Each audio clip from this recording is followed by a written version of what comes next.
Hey, everybody. Welcome again to the Before the Hammer Strikes podcast. I'm Bjorn Johnson, General Manager here at TraVek. Thanks again for always watching and being a part of this with us. Today, we've got a great guest from Sandler. Dave, welcome to the show. Tell us a little bit about you. Well, I've been part of Sandler's organization for 36 years, believe it or not. So I've gone from client to coach to VP of sales to CEO to owning it to, I think I've done the gamut for it. Yeah. No, I was just going to say, and we really just focus on making salespeople the best they can be and sales leaders as well, since both of those don't have a training ground to learn. We've got to kind of learn, when live fire, as they say, but also really owners, just helping owners just take their dreams from where they are today to where they would like to be. So it's exciting to be here. It's a great journey. Yeah.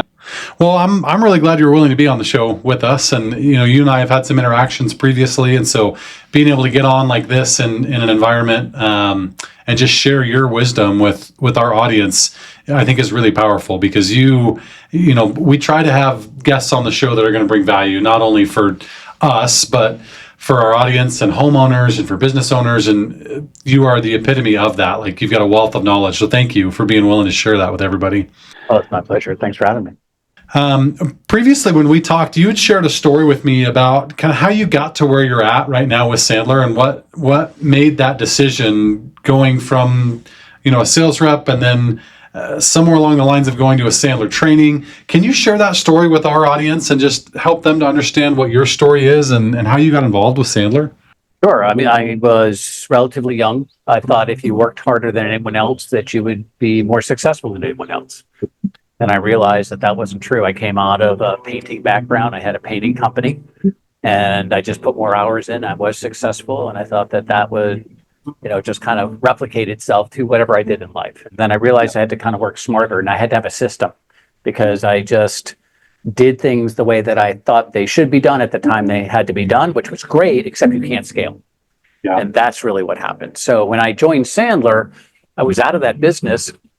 I was working for a B2B company at that particular time. I got out of contracting and they sent me to the program. And I was a typical person that was sent to the program. So I was trying to figure out how can I get out of this? Can I just not show up? Do you think they would notice it? What am I going to tell my boss? And so I was skeptical. I was a hostage, to be honest. But I sat in the back of the room and I realized it was based on psychology. And I didn't have to be somebody that I wasn't. So I didn't have to become this slick salesperson or backslapping. If you take a behavioral assessment of me, I tend to be on the introverted side. I tend not to want to talk a lot about the weekends, don't really care. It's just, let's cut to the chase. Let's just have an honest, conversation. And I realized that I could do those things. And I could be outside of my comfort zone. It just took more energy for me to do it, but it was easily done versus, it's not me. I can't do that. And so when I learned that Sandler was based on psychology, I learned that it was based on a conversational sales model. I didn't have to pretend. Then I really just gravitated towards it. I started practicing my talk tracks because I wanted to know what would I say, what would I do? And, I had this fear that I was waiting for somebody to say, I've been selling longer than you've been alive. And what would I possibly learn from you? And that was that fear was a huge motivator for me. But that's how I started. I started by accident and I started by not wanting to be there. And then it just became a way of life for me. So I love your story because I think it parallels a lot of people in the sales world, right? Oftentimes I've been doing executive sales leadership for a long time, and you've got that guy in the back of the room that's kind of got his stuff figured out. They think that they think they've got their stuff figured out, right? And then you introduce a new system that can potentially take them from point A to point C and D and E. But there's some resistance there, right? There's a little bit of resistance from the salesperson. And I just props to you to be able to go to an event like that. It was a Sandler event, and to recognize that it's not all about slick sales tactics that you can now be like somebody else and sell like somebody else, but that it really is psychology, and sales is about the conversation. I love that you said you're not an extrovert, because I think a lot of people think of a salesperson, I think, oh, well, it's good time Charlie, they're loud, they are slick, they're trying to over communicate.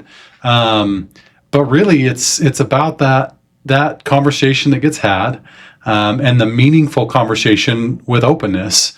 And it sounds like that fit right into your personality anyway, which may be why you gravitated towards the Sandler system. And then I'm assuming you saw results. So obviously, if you see results, then you can continue to scale that and replicate it.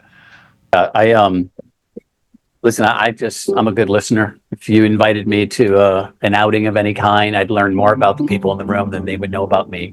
Yeah. It was just easy for me to do that. But what I did learn early on, to your earlier point, is that I had to suspend my ego. Because when you learn something new, then that means that you're going to make changes. And with that comes all the psychology behind, do I really have to change? Is it really worth the change? That's why we all go on diets for 3 weeks in January and go right back to what we were doing. So how do you make it part of your life? And I think that's true for owners that are trying to scale. I got to do things differently for sales leaders that have to learn that they have to lead and not be, and I'll call it selflessness, right? Do what's best for that person, not to get my own needs met. And I think for salespeople as well. So I think change in general is hard. But to your point, I didn't use Sandler initially. I learned it. I loved it. But again, now I'm only like a month and a half into it. But there was a call that was going horribly wrong. We've all been there. Like, this was not going to turn out well. You're trying to figure out how to get your business card out, right? So they even know your name and they know where you work and all that stuff. It was that bad. And I realized, hey, I'm going to use that Sandler thing. Well, what could possibly go wrong at this point? I'm like, I'm out of here anyways. And I tried a technique that was disarmingly honest. I just put it on the table. It had to be said. And next thing you know, that no went from, well, wait a minute now, never thought about that. Let's talk about it. And I walked out with a sale. From that day forward, I was like, okay, that was a pivotal moment in my life, actually. And it turned out to, wow, let's just try it. So you had a bit of a light bulb moment. Like, what's the worst that could happen? I'm going to try the Sandler stuff. And then the light bulb went off. I think everybody's had a moment like that. I mean, you communicated, boy, this sale is going the wrong direction. I'm not getting any headway. But we may not have the foresight to say, well, I'm going to just try it. And I think where salespeople get in trouble is they just keep banging their head against the wall, thinking that they're going to get a different reaction, even though things aren't going so great. They just think, well, I'm just going to keep doing what I was doing and not be humble enough to embrace some sort of new style or new system. So TraVek, we have a Sandler coach that comes every week, and they train our people, and we have great conversations, and we're all in on the Sandler method. It's our style, it's our customer style, and we feel like the entire process and the system goes better. As a business, we've made that decision, and it's been really impactful for us. What advice can you give? Obviously, you've graduated from going to a Sandler class to now you're kind of the top echelon of Sandler. You've probably seen a lot of businesses that have taken it by the hand and have embraced it and have seen some success. What advice can you give to the business owners in our audience about Sandler or a Sandler type system? What are the benefits to the business? Well, first of all, I think you have systems in all parts of your business. If you really think about it, you've got a client intake system, you've got a transition from sales over to whoever's doing the work. You have a lead carpenter, let's say, if you're in the remodeling business, or if you're in the roofing business, then you've got the estimators. I mean, there are processes throughout the whole system. What's not systematized typically is sales.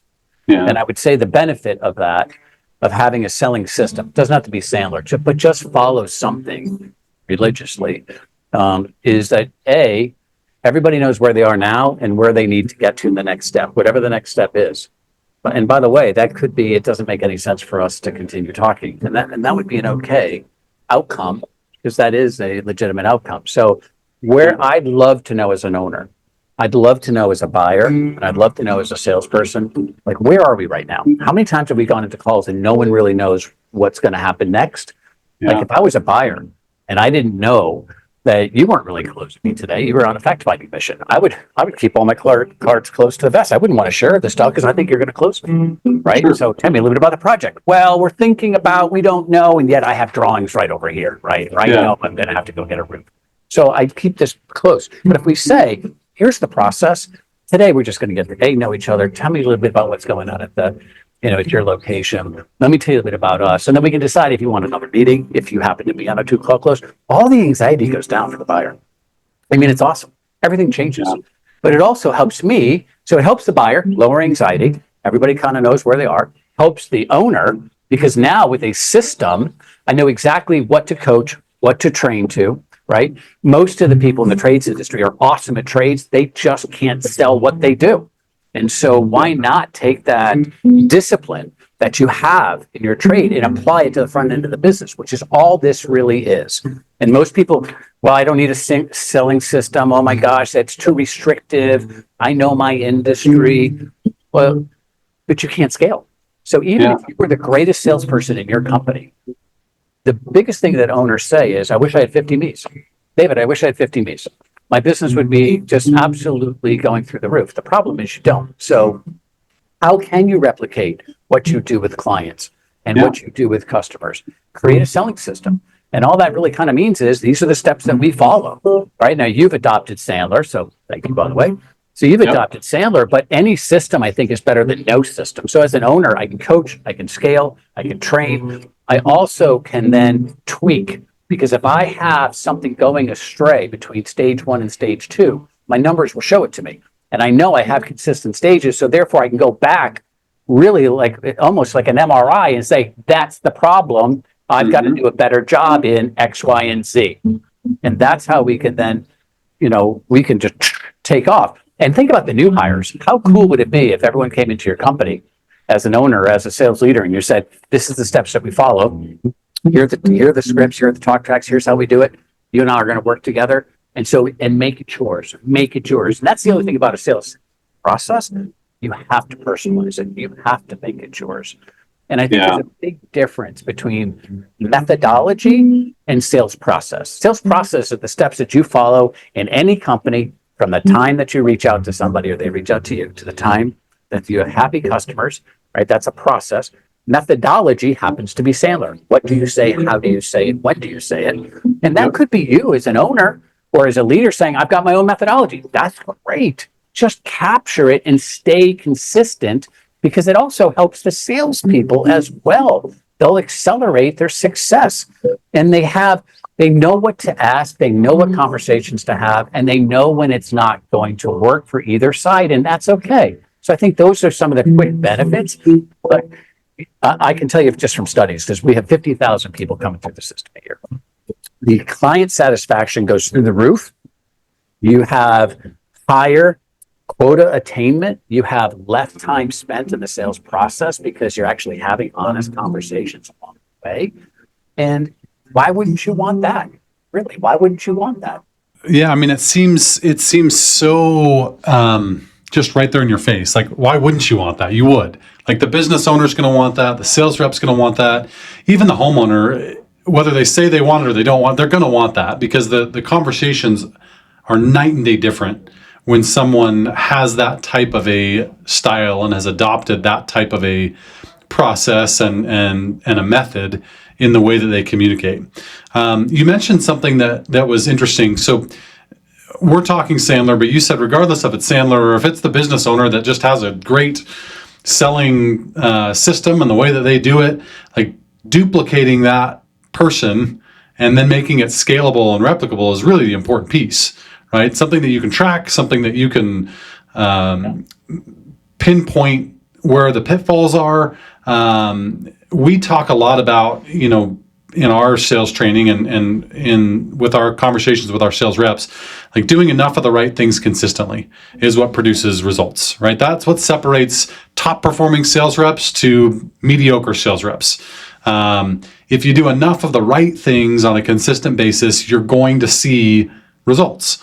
And I think part of that is this thought process of system. And I mean, there's so many layers to Sandler that we can get into. And you mentioned psychology, and you know, at the end of the day, every conversation we have is about human psychology. And there's a psychology behind what you mentioned, the customer holding all of their cards close to their vest and having really high sales resistance. And I think the majority of salespeople walk into a sales conversation, they don't make it about the customer. They make it about themselves or the deal they have to close or the quota they have to hit.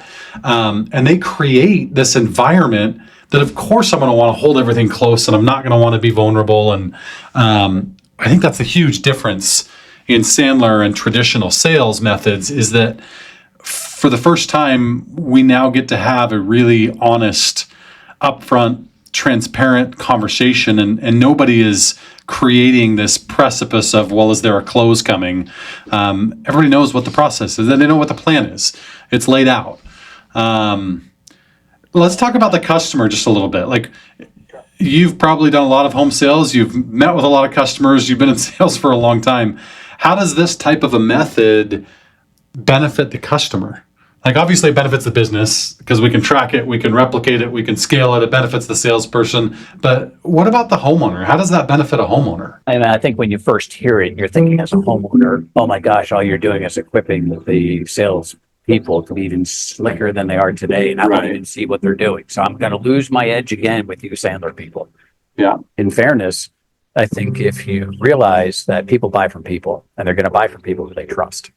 Yeah. So first thing is we have to create this level of communication and trust, right? So if I fast forward, what are the benefits to an end user, a homeowner, if somebody's following the system?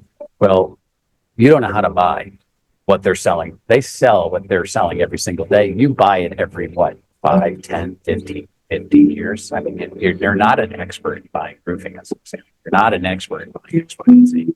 So when somebody says, here are the steps that we're going to follow to identify whether A, there's even a need, B, can we help you in the time period that you need help, and do we have the right types of products for you? And we're going to do that here, and then we'll decide, blah, blah, blah. Then it's like, okay, so now you're teaching me how to buy your product, your service. Yeah. You're going to tell me what it looks like, what's happening and when, and why you want to know. That's awesome. That's awesome. So I think that in itself is a benefit to them. Here's the other benefit, that when you have a system, it's okay. Whatever the next result is, it may not make sense to move forward. So if I know, for instance, that you have to have a particular job done by X, and there's no way I can get it done, why don't we just say it? Like, why stringing along? Why say X, Y, and Z? Or if I know price is going to be an issue where you've had work done with a competitor, so why am I here? I just think, why not just say it in a very easy way and get it on the table? Because I'll tell you what, buyers judge you the way you sell. They judge that's how my relationship with you and installation is going to go, because that you are the brand. So if it goes the selling process in a very transparent, easy way, I assume that when I actually say yes to you, everything else is going to be smooth as well. But if I'm like disjointed, I don't know what's going on, you're kind of sending the signals that the day we show up, it's going to be trouble from the day we show up to the day we leave. And I think it's just that peace of mind. And I'll tell you, when I have somebody using Sandler, the number of referrals that you get is just amazing, because you feel good about the process. You feel good about the process. You don't feel like, what you said was used against you. And there's nothing out there in Hollywood or anyone else that puts sales into a good light. So as salespeople, who are paying for the sins of decades of people before you that did the wrong thing. So we have and media and entertainment and all of that. Like, people think sales and we get upset as salespeople for the prospects doing stuff to us, but in reality, when you buy, you're doing the same thing too. Because we do the same thing when we're buying, and so we're in this trap. But I think that a process in itself, if you're using it and you can show it to people, I think is good for an owner, good for a salesperson, good for a manager, extremely beneficial for a homeowner, to be honest. Good for all the way around. It's interesting because I I too have been doing sales and sales management and sales training for a really, really long time, my entire career. And I always tell my wife, like, I am the worst person for somebody to sell to. Because I'm kind of judgy, to be honest with you. Like when somebody comes to my door and it's a bad sales pitch or it's kind of a traditional sales pitch, like I am the worst person in the world to sell to. And I'm kind of if I had to be honest, I'm kind of a jerk, just because it's hard for me to respect a weak sales game. Like, hey, that's not the way you do it. Yeah, exactly. And but if I take a step back from that, like those that sell to me and me knowing a lot about the psychology, and you mentioned earlier, like, is this just one more trick that's going to get you to have this slick conversation and fool me into buying? Like, I probably know all the tricks. I've heard all the tricks. I've probably trained on a lot of the tricks, if you will, throughout my career. I'm telling you, the second that somebody has a process and a system and they actually have a real conversation with me, my defenses and my guard completely go away. And then it's two people that are human beings that are having a meaningful, transparent conversation. And I am more than happy to buy from that person. Yeah. Right? That buyer seller wall disappears. Absolutely. You said, you want to talk about psychology, and something you said earlier on. You called it behavior. Consistent behavior drives consistent results. Yeah. And if you really think about that, we have something called a cookbook or a recipe. I think people most of the time manage outcomes, but they don't manage their daily behaviors in list of activities. And if you really think about that as owners, and whether you're an owner, you're a leader, you're a salesperson, or you're a homeowner, if I could have a list of activities that I should be doing on a daily basis, a weekly basis, a monthly basis, things get done. Oftentimes what happens in we're reactive mode, like, oh my gosh, we're firefighting all day long, didn't get stuff done. Or I'm only calling on this particular type of account when I should be calling on a lot of the net news, some existing customers that we're working with, some ones that we did work for, making sure that they're good, any referrals, that type of stuff. There's a behavioral plan in order for you to hit your goal that everybody should be following. And people will be like, why is that good for a homeowner? Well, listen, think about it. If we all had behavioral plans, it may not be in a buying situation, but we do these things oftentimes. But that technique alone really propels sales and owners to take their game to the next level, because they're doing a little bit each and every day, and they're doing the right things all the time versus, oh, I didn't make my calls today. Don't worry about it. I'll do it tomorrow. Oh, I didn't make them tomorrow either. Don't worry. I'll do it Friday. Well, what's human nature say? Friday? Forget it. I'll just start next week. And then nothing gets done. Yeah. So a little bit each day. It's like my kids. I've got 5 kids.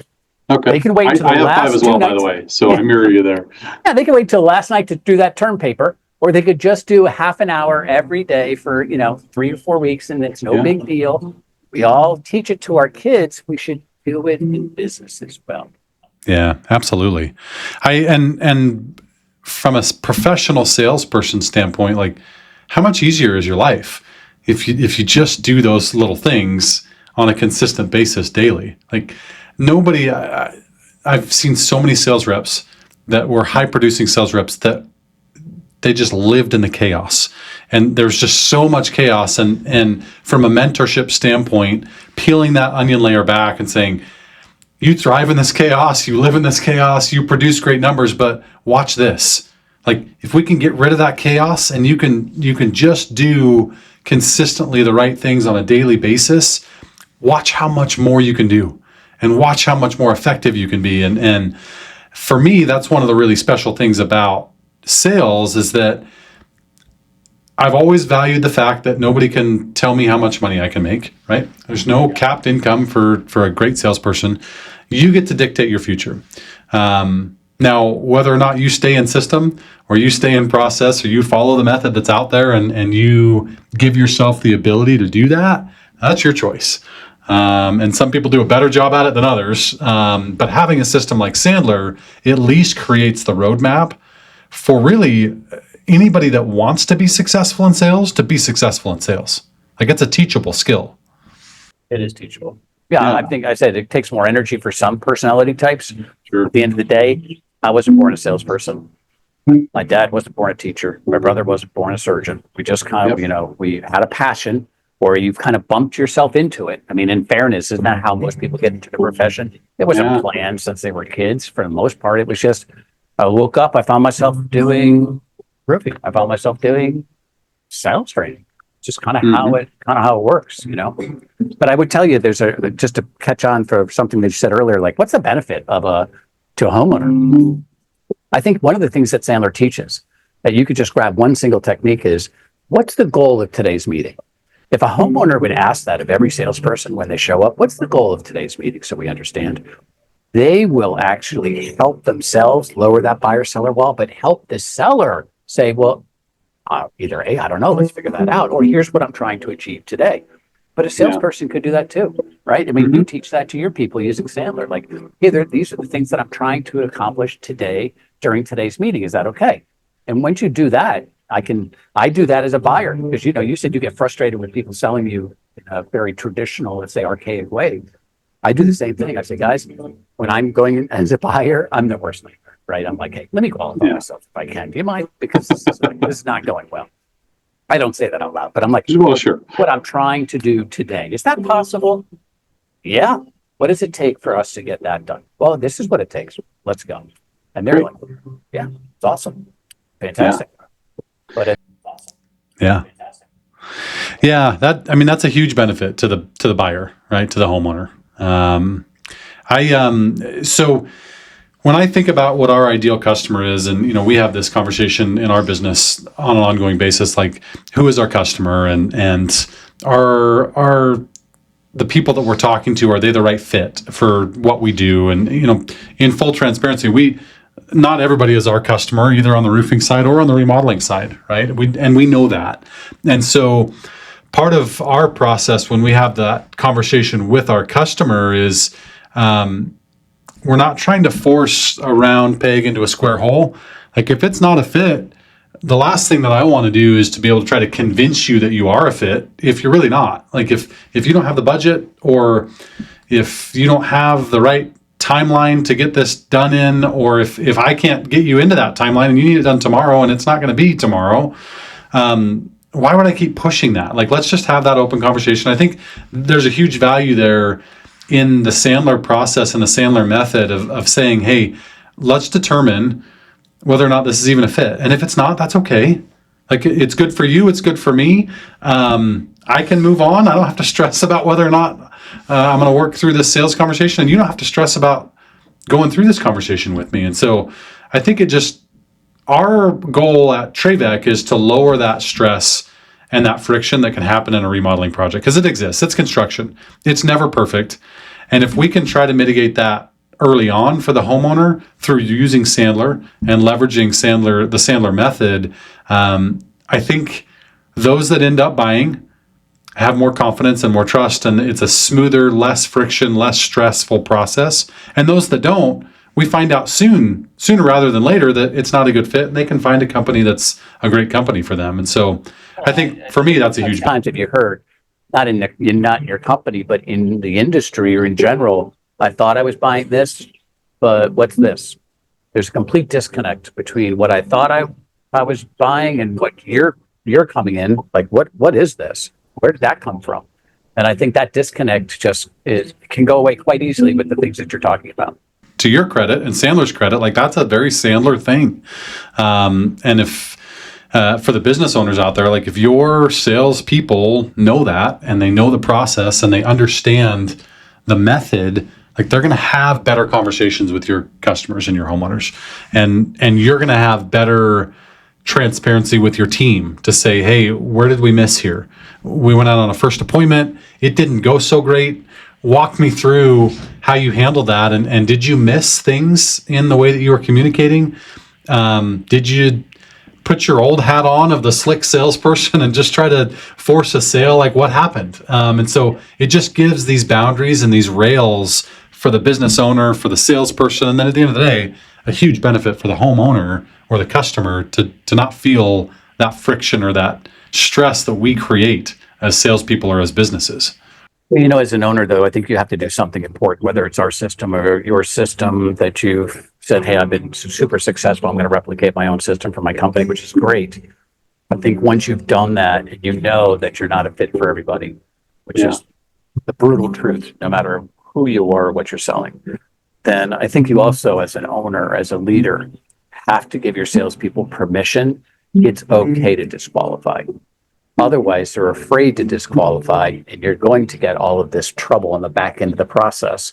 Like, we shouldn't even be here. Hey, that's not our swing zone. Or, hey, we don't do that. Right. They're not happy. That's not, I mean, we've kind of this square peg in a round hole thing that you talked about. I think if you give people the opportunity to tell prospects, and prospects too, I don't think this is a fit.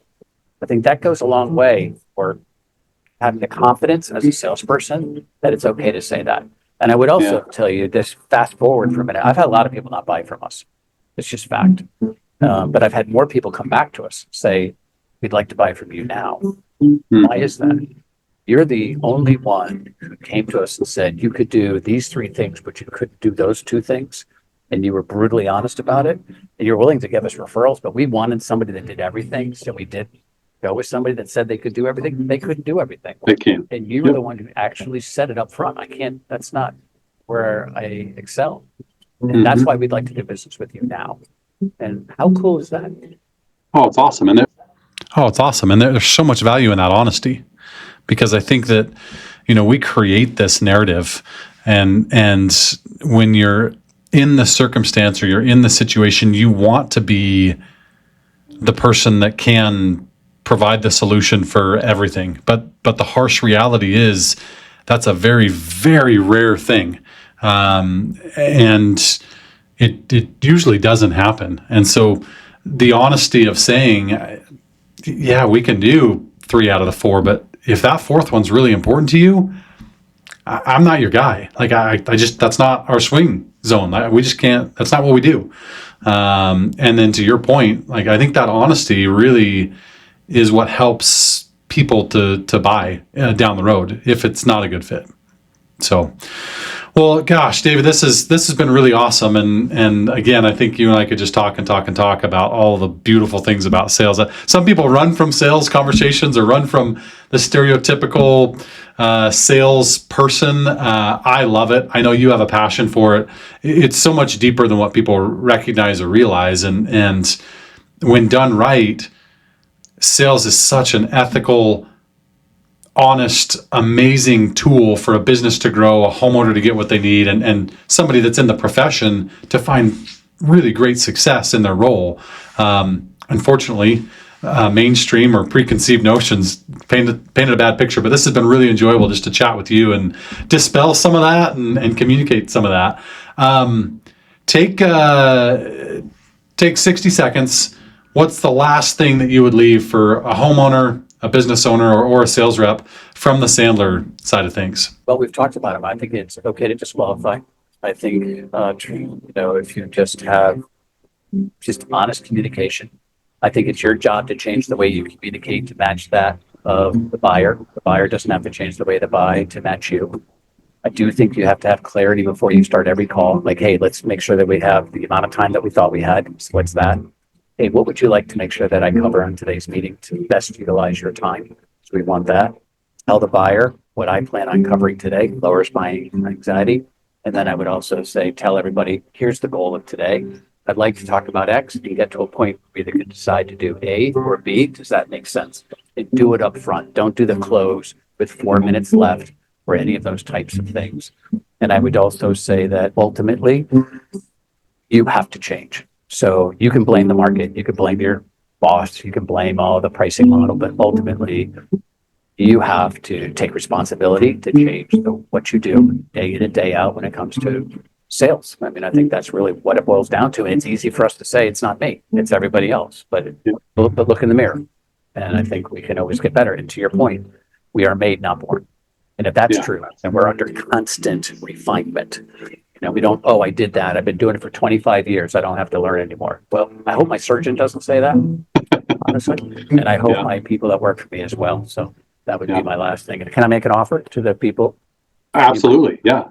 Well, I mean, obviously we're on LinkedIn and things of that nature, but if you'd like to find out more, you can, anyone that's listening, and just go to Sandler.com, look up a local training center and say that, they heard us talking on our podcast here today, and I'm happy to invite them as my guest. Just sit in, listen to whatever topic excites you, and hopefully it makes an impact on what you're doing day in and day out, and go and prosper. I mean, you're my guest. There's no fee. Just sit in and absorb, and hopefully you can learn a thing or two that would make your life easier.